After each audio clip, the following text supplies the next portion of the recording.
다음 질문하겠습니다. 네. 당사자들이 낙인이나 편견, 고정관념에 빠지는 경우가 많은데 네. 그거에 해소법이 있는지 좀. 예, 당사자들이 많이 생각하는 게 정신질환을 앓고 있으면 미친놈, 또라이, 사이코 뭐 이런 말에 민감하거든요. 저도 20대 때 누가 미친놈 이러면 갑자기 막 돌아봤습니다. 그리고 막 승질이 나더라고요. 나를 비하나 뭐 무시하나 하면서 막 더 막 화가 나고 그랬는데, 근데 일상을 살아보고 제가 일반 직장을 27년을 다뤄보고 일반인들하고 어울려보니까 그냥 일반인들끼리 주고받는 말이에요. 아유, 저 미친놈, 이상한 놈이네 뭐 하면서 저 뭐 약간 사이코 같아 뭐 하면서 자기들도 정신질환이 없는 사람에 대해서 말을 그렇게 쉽게 하더라고요. 그래서 네. 일상적인 보편화된 생각이 뭔가 자기랑 뜻이 안 맞고 결이 안 맞고 조금 이지감이 있으면 사람들은 쉽게 비난을 하거든요. 그래서 일상 사람들이 쓰는 말이 이렇게 좀, 우리 한국 사람 뭐 조금만 힘들면 아이고 죽겠네, 아이고 못하겠네, 아이고 미치겠다 막 이러잖아요. 그러니까 그런 일상의 대화들이 굉장히 과격한 게 우리 한국 문화하고 정서인 것 같아요. 그래서 아주 극적으로 드러나지만 그것을 뭐 정신질환을 비하하기 위한 발언이라기보다는 사회 분위기상 경쟁 구도의 사회와 우리나라 행복의 질이 굉장히 떨어지거든요.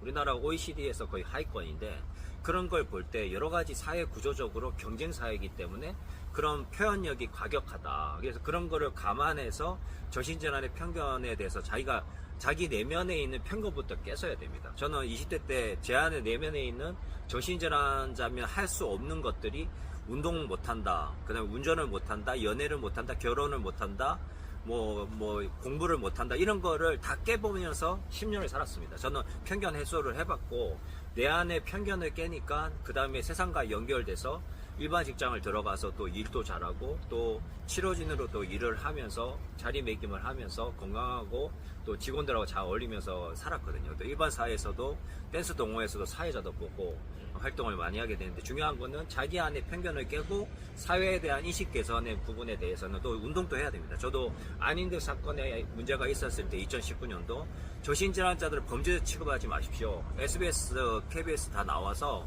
어필을 하고 변호를 했던 경험이 있습니다. 그래서 당사자는 목소리를 내서 사회 구조적인 변화에 동참을 해야 되고 당사자 운동을 하지만 자기 내면에 있는 편견 해소도 해야 된다는 겁니다. 예. 예. 다음 질문하겠습니다. 네. 오진이나 단약, 관의 완치에 대해서 간략하게 설명해 주실까요? 네, 정신과에 들어가면 처음에 이제 여러 가지 정신적인 어려움으로 이제 정신과 의학과를 가잖아요. 그러면 처음에 의사들도 관찰 기간이 3개월 이상이 돼야지 한 의사가 진단을 할 수가 있습니다. 그래서 입원도 해보고 뭐 2, 3개월 이상 입원을 해야지 진단이 나오는데, 처음에는 긴가민가 하거든요. 그래서 현상학적으로 해석을 하고 MMPI 심리검사, SCT 해가지고 이제 구분을 하고 이제 여러 가지 또 그다음에 DSM 뭐 이제 5 이런 거 해가지고 이제 정신의학 평남으로 하는데, 그거에 또 한계가 있습니다. 그래서 저도 이제 변명이 처음에는 대인공포, 우울증, 조현병, 양성장애 관해된 상태 뭐 다양하게 변화가 있었거든요. 그래서 의사들도 실수를 할 수 있다. 그런데 나중에 이제 저같이 이제 발병이 해가지고 이렇게 있다가 이제 약물 조절도 잘하고 스트레스 관리를 잘하면 예방을 계속하고 대처를 잘하다 보면 나중에 증상이 완화가 됩니다. 그리고 이제 계속 재발했던 사이클이 줄어들고 대처를 잘하니까, 그리고 자기의 감정 표현을 해서 이제 자기 주장을 하고 표현을 하다 보니까 그 스트레스를 풀 수 있는 단계가 되면서 또 인간관계를 소통을 하면서 지지를 받으니까 병이 예방을 할 수가 있었습니다. 그래서 30살에 증상이 없어서 6개월 넘어가면 관해된 상태를 받아서 있지만, 물론 약을 끊는 게 아니라 약은 유지 완화 조절약으로서 유지를 하고 혈중 농도의 평균 에버리지를 유지를 하면서 규칙적으로 먹어가면서 이제 증상은 나타나지 않는 관해 단계로 갈 수가 있습니다. 그래서 예. 오진과 관해와 이런 것들 설명을 했습니다. 예. 11번째 질문하겠습니다. 네. 당사자들의 그런 결혼과 출산, 양육 이런 가운데 가족력 그런 근거에 대해서 관해서 얘기해 주실 수 있을까요?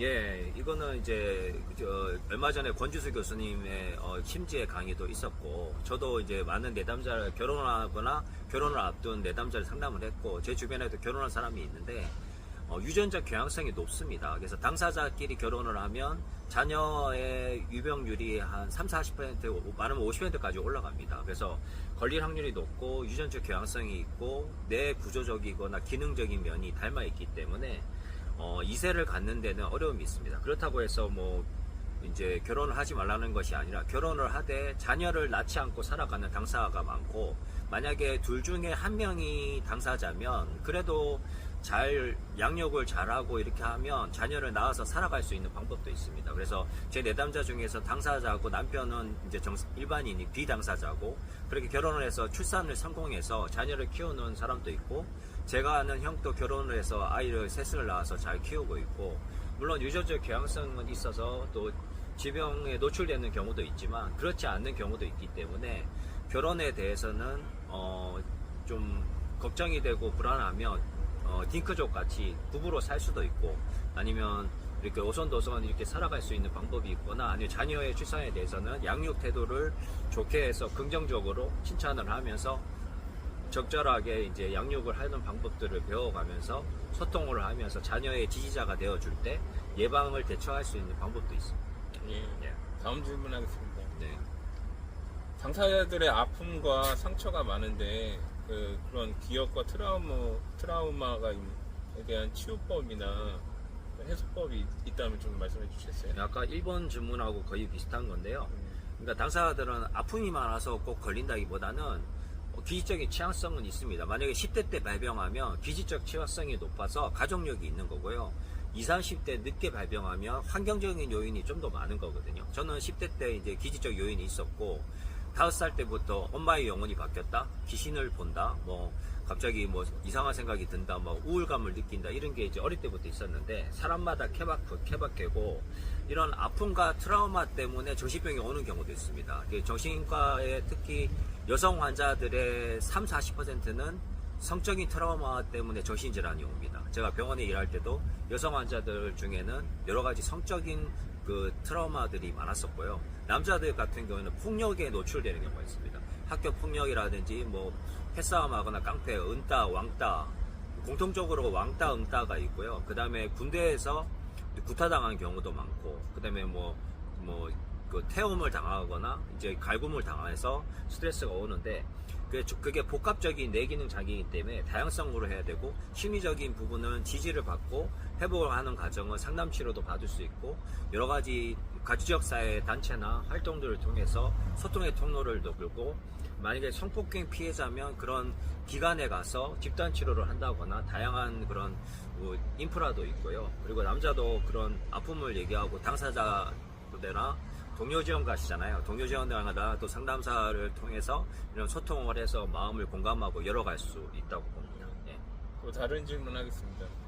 체력과 정신력, 영혼 그것을 키우는 방법과 뭐 순서가 있다면 어떤 것부터 키워야 되는지. 예, 어떻게 보면 우리의 신체는 몸, 정신, 영혼으로 되어 있습니다. 그래서 육체부터 관리를 해야 됩니다. 정신질환이 오면 신체적인 부분을 관리하고 수면, 식사, 운동의 밸런스와 정신적인 부분은 감정 소통과 스트레스 관리, 그리고 영혼의 부분은 인생의 의미와 가치와 천국과 지옥, 신앙, 기독교에서는 예수님, 불교에서는 부처님에 대한 가르침과 뭐 구원의 길을 추구하는 거잖아요. 거기에 가치에 맞게 또 살아갈 필요가 있어서 이것을 통합적으로 신체적인 것에서 그 다음에 체력적인 걸 키우고, 그 다음에 정신력이 따라오고, 정신력에다가 가장 위에는 영적인 단계까지 해서 통합적인 관점으로 선순환을 할 수 있습니다. 예. 다음 질문 하겠습니다. 네. 건망증과 기억력 침해에 대해서 당사자들의 그런 영향이 있는지, 당사자가 돼서 영향이 있는지, 또 원인과 또 치유법 좀 알려주세요. 이거 건망증하고 치매는 다른 건데요. 예를 들면 열쇠가 있잖아요. 근데 열쇠를 계속 잊어버리고 다니는 거는 건망증이면, 열쇠를 봤을 때 이거 어디 쓰는 물건이지 이러면 치매예요. 그러니까 기능을 잊어버리는 거죠. 그래서 치매와 건망증은 다르고, 정신질환 약을 먹는 분들이 건망증이 올 수가 있습니다. 기억력이 떨어지고 신경안정제를 많이 먹거나 뭐 벤조트로핀 계열을 많이 먹으면 기억력이 떨어지거든요. 근데 다시는 이제 주성분 약을 먹으면 이제 아까 활동들을 하고 또 책을 읽고 독서를 하고 뭐 이렇게 하면서 트레이닝을 할 수가 있습니다. 운동도 하고. 그런데 이제 그렇게 해서 끌어올려서 예방을 해야 되고, 저시가약을 먹는다고 해서 기억력이 다 떨어지는 거 아닙니다. 저는 이제 나중에 트레이닝을 많이 해서 책도 한 10,000권 가까이 읽었고, 책도 3권도 썼고, 그 다음에 운동도 태권도 선수까지 했고, 여러 가지 또 댄서 강사도 했었거든요. 그래서 자기 몸을 얼마나 개발해서 할 수 있는가는 사람마다 그 편차가 큽니다. 노력하고 활동하고 이렇게 하면서 치매도 결국은 소통이거든요. 외롭고 쓸쓸하게 지내면 치매가 빨리 오고, 그 다음에 자신의 뇌를 계속 이렇게 새로운 것에 도전을 해야 됩니다. 배우고 글 쓰고, 그리고 그 자신의 어떤 새로운 것을 배우면서 뇌의 어떤 고속도로망을 넓게 해야 되거든요. 신경망이 좁혀지면 치매에 취약해집니다. 그래서 그리고 또 뇌에 또 플라스틱, 미세 플라스틱 그런 게 있는데, 가끔씩 사우나도 가고 즐거운 활동도 하고 몸에 건강한 음식을 먹고 하면 이게 이제 또 몸의 신진대사가 원활해지면서 뇌 신경도 이제 청소가 되고, 여러 가지 잠도 잘 자야 됩니다. 잠을 작게 자면 치매 위험률이 4-5배 올라가거든요. 그래서 꿀잠을 자고 수면의 질을 높이는 것도 필요합니다. 이런 다양한 활동들이 치매 예방에 도움이 됩니다. 예. 예. 또 다른 질문 하겠습니다. 예. 수면욕, 식욕, 성욕, 소유욕, 경험욕이 있는데 당사자들의 이런 욕구에 대해서 한번 간략하게 설명해 주셨어요. 예. 이거는 이제 모든 인간이 갖고 있는 욕구가 수면욕, 성욕, 식욕이잖아요. 그리고 뭐 여러 가지 또 인정 욕구나 뭐 소유욕 같은 게 있는데, 사랑하면 또 소유욕이 생기잖아요. 그런데 이제 이런 욕구들이 이상한 게 아니라 자연스러운 겁니다. 그래서 우리 인간은 잘 먹어야 되죠. 그 다음에 또 화장실도 잘 가야 되잖아요. 그리고 또 잠도 잘 자야 됩니다. 그리고 또 우리 사춘기가 되면 제2성징으로 인해서 성적 욕구가 생깁니다. 남자는 테스토스테론이 있고 여자는 에스트로겐이 생겨서 또 성적 욕구가 생기거든요. 여자들은 뭐 생리 주기에 따라서 욕구가 또 올라오기도 하고, 남자들은 이제 여러 가지 생식기에 이제 정액이 차면 뭐 며칠에 한 번씩은 해소를 해줘야 되거든요. 그러니까 그런 원리의 자연스러운 욕구이기 때문에 뭐 연애를 할 수 없을 때는 뭐 자기 스스로서 해결할 수 있는 방법이 있고, 그리고 욕구가 또 식욕이 있을 때는 친구랑 만나서 또 즐겁게 식사를 한다거나, 그리고 또 어떤 무슨 성취를 하고 싶고 인정받는 욕구가 있으면 어떤 자격증을 따거나 공부 과정을 통해서 또 일을 잡고 자기에게 맞는 일을 찾아서 하면서 자기에서 그 위치나 지위를 얻고, 그 다음에 또 거기에서 자기한테 맞는 지위를 얻어서 거기에서 또 만족을 하면서 일에 대한 성취를 가질 때 그 욕구가 또 채워지고, 사랑을 하게 되면 이 여자가 내 여자다, 이 내 남자다 이러면서 서로가 소통하고, 또 공감대도 있지만 공통부모 외에도 각자의 삶을 또 존중하면서 성숙한 사랑을 해나가는 거, 그런 것들이 필요합니다. 예.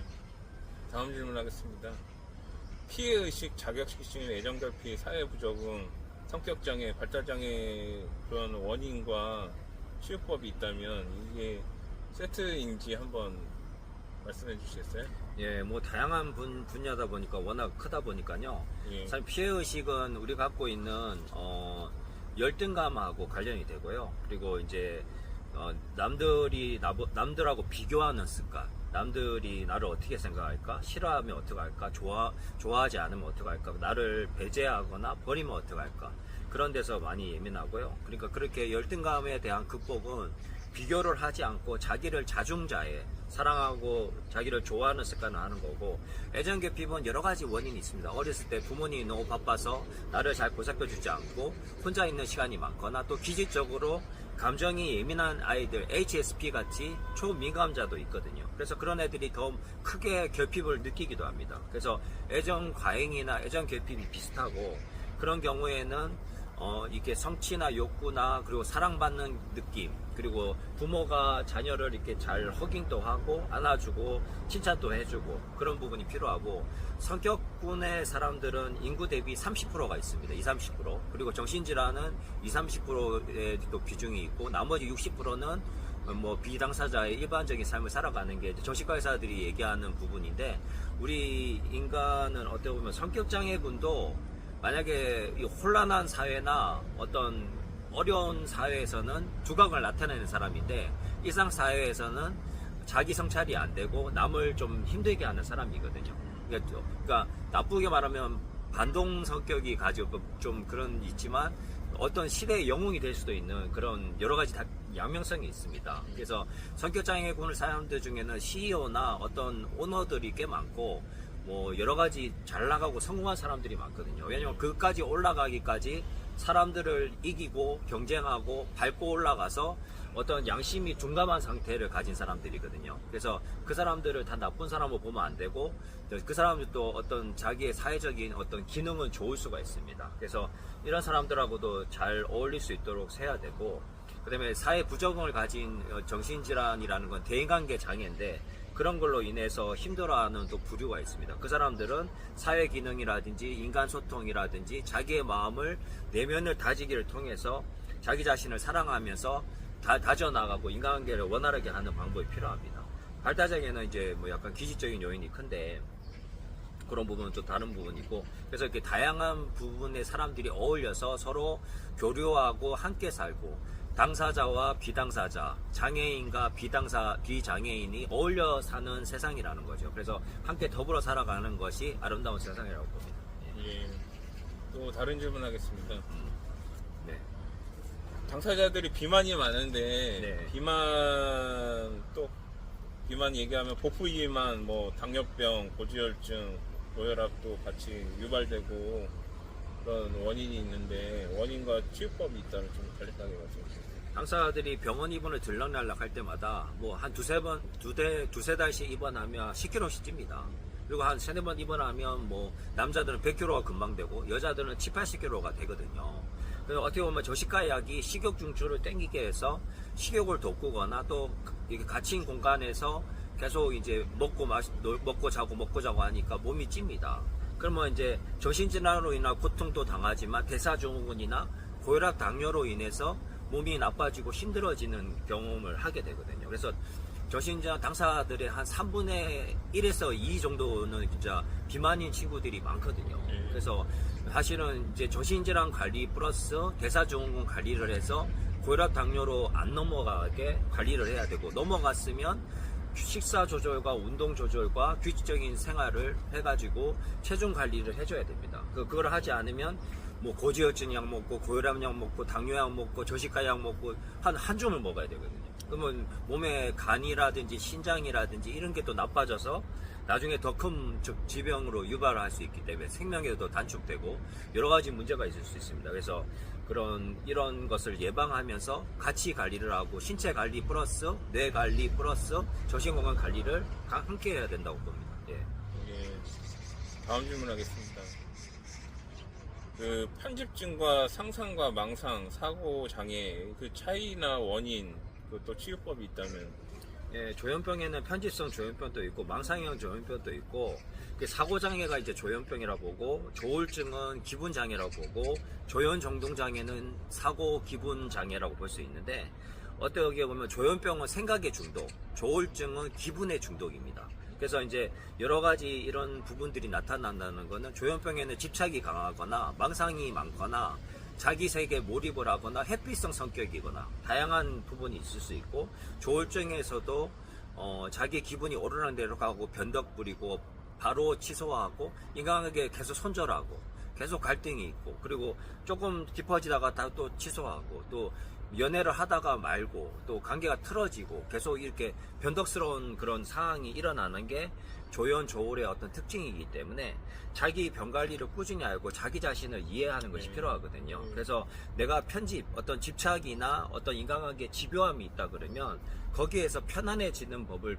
키우고 믿어주는 습관을 하는 것이 필요하고, 그러려면 상담 치료를 통해서 상담사와 어떤 친밀하고 라포 형성을 해서 서로 신뢰관계를 형성해 보면 편집에서도 좀 좋아지고, 나를 믿어주고 신뢰해준 사람이 있네, 내가 싫은 행동을 해도 나를 지지해주고 격려해주네, 이런 경험을 해야지 그런 라포 형성이 되면서 신뢰성이 생기고 편집이나 집착이 사라지거든요. 근데 불안하고 불안형 애착을 가진 사람일수록 집착력이 강하고 소유욕이 강하고 사랑을 하면 계속 이제 갈등이 일어나고 그다음에 토라지고 회피하고 그다음에 변덕 생기고 이러거든요. 이제 그런 것도 점점 이제 넘어가면서 이제 종합적으로 이제 약물 치료와 상담과 생활 습관과 그리고 소통법을 통해서 해소해 나가야 됩니다. 예. 다음 질문하겠습니다. 네. 당사자들이 게으르고 나태하고 또 둔해지는 경향이 많은데 아침에 못 일어나는 사람들도 있고 또 성실하지 못할 때가 좀 있다고 하는데 뭐 좋아지는 방법과 또 치유법이라면 치유법? 좋아지는 법이 있다면 네, 약을 많이 먹으면 일단 둔해지고 아침에 머리가 멍하고 회전이 안 되면서 몸이 땅으로 쑥쑥 꺼집니다. 그래서 제가 먹었던 1세대 약은 더 심했고 지금 2세대, 3세대 약은 좀 나아졌지만 뭐 크로자핀 같은 경우에는 막 침을 흘리고 막 오줌이 막 소변 조절이 안 되고 막 이불이 흥건히 젖고 막 이러거든요. 그러니까 여러 가지 힘든 약들이 많고 몸이 처집니다. 그러니까 게으름이 그 조현병의 음상 증상으로 인한 무기력, 우울, 위생관리 안 되는 걸 수도 있지만 약으로 인한 부작용으로 둔해진 것도 있거든요. 그리고 본인의 체력이 떨어져가지고 그것이 안 받쳐져서 몸이 처지는 경우도 있습니다. 그러니까 정신과적인 문제를 약 부작용으로 보면 안 되고 그 다음에 이 약과 부작용적인 면, 그 다음에 증상적인 면, 그 다음에 자기의 컨디션적인 이런 통합적인 관점으로 봐서 자기의 체질 개선이라든지 약을 또 적정량을 맞추고 또 컨디션을 조절하고 증상이 있으면 그거를 해소할 수 있는 스트레스 해소법을 통해서 규칙적인 생활 습관을 통해서 자신의 아침에 해야 될 루틴을 만들고 저는 아침에 일어나면 미지근한 물 2잔 마시고 커피 따뜻한 거 1잔 마시고 그 다음에 샤워를 하고 활동을 해서 잠을 깨우거든요.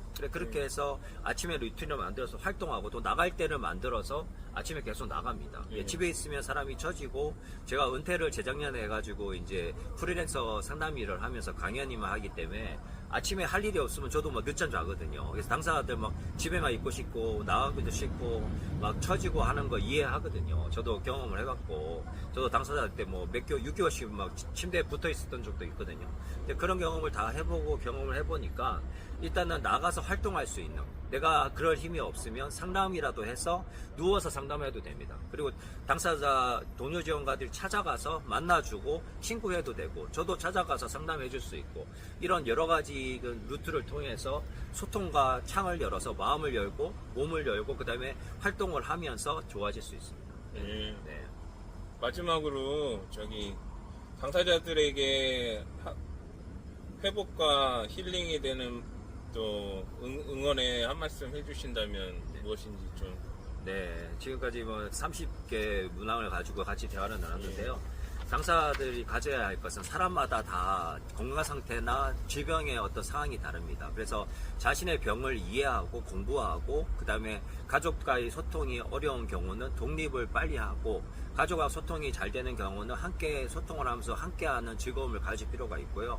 그렇게 하면서 지지를 얻고 독립하고 당사자 단체들 많이 있잖아요. 한정자, 지금 유어스 패밀리 있고 한정자 있고 송파 센터 있고 난다 있고 그다음에 서동동 센터도 있고 다양한 센터들이 아주 재밌는 놀이와 문화와 프로그램들을 갖고 있습니다. 그래서 한번 연결돼서 나가서 또 의료적으로 외래 치료를 받고 약물도 잘 하면서 활동을 하고 당사자로서 자신의 의미 있는 활동하고 또 동료 지원과 양성 교육을 받아서 회복된 당사자가 다른 사람을 돕는 동료 지원가도 하고 그렇게 하면서 공부를 하다 보니까 자기 자신을 이해하니까 활력이 생기고 의미가 있고 또 돈을 버니까 또 거기서 또 힘이 생기고 또 자신의 문제를 또 해소해 나갈 수 있잖아요. 그래서 놀이를 먼저 하다가 일을 찾고 사랑을 할 수 있는 이 단계로 계속 통합적으로 가서 나중에 저는 뭐 결혼도 해보고 또 연애도 많이 해보고 그랬는데 그 과정을 이렇게 생애 주기별대로 갈 수 있는 거는 여러 가지 과정과 도움과 회복의 과정을 통해서 자신을 계속 업그레이드 시켜야 됩니다. 그래서 정체하지 말고 자신의 그 지역사회 인프라나 도움들을 가지고 희망을 가지고 용기를 가지고 나아가면 점점 회복의 과정을 갈 수 있고 가족들도 깨어서 가족 교육받고 당사자도 여러 가지 활동을 통해서 회복된 사람들을 만나면서 선순환해서 더 좋은 방향으로 하면서 일상사회로 복귀하거나 복지카드를 통해서 일자리를 찾아가거나 두 가지 라인이 있지 않습니까? 그래서 복지카드 일자리를 통해서 하다가 나중에 일반 회사로 지원해서 할 수 있는 방법도 있고 그래서 의미 있는 활동, 일을 하고 자신의 가치를 통해서 전문성과 영성을 키우고 의미 있는 활동을 하고 생애 주기별대로 살아가는 길도 열어보고 안 되면 복지카드를 통해서 거기 장애 파트 일을 하면서 아니면 그것도 안 되면 수급자가 되거나 또 복지카드를 받아서 자신의 또 삶을 또 영위를 하면서 또 집도 또 구하고 이렇게 하면서 의미 있게 또 살아가는 다방면의 삶이 있기 때문에 어떤 삶이 정답이 아니라 어떤 사람은 수급자로 살아가는 게 맞고, 어떤 사람은 복지카드로 일을 해도 되고, 어떤 사람은 기능이 좋아서 일반 일자리에 도움을 해서 또 살아갈 길이 있습니다. 그래서 이런 과정들이 자기의 어떤 로드맵에 맞춰서 살아가면 의미 있는 또 삶이 되고, 또 재미있는 인생이 되고, 취미 활동도 하고, 친구도 만나고, 그러다가 연애도 하다가 결혼도 해보고, 자녀도 넣고, 이상적으로 살아갈 수 있지만, 또 혼자서도 살아가는 것도 요즘에는 뭐 800만 1인 가족이잖아요. 그래서 혼자서 또 살아가고 재밌게 살아갈 수도 있습니다. 그래서 여러 가지 삶의 양태와 다양성이 있기 때문에 어느 것이 정답이 아니라 그 사람에 맞게 의미 있고 재미있게 살아가는 것이 필요하다고 생각합니다. 예, 여기까지 네. 여기까지 질의응답 해주신 장우석 작가님께 감사드리고요. 예, 감사합니다. 예, 마음건강 콘서트 제2부 지구가 묻고 장우석 작가가 답하다 이것으로 촬영을 마치겠습니다. 네, 감사합니다. 네, 감사합니다. 네.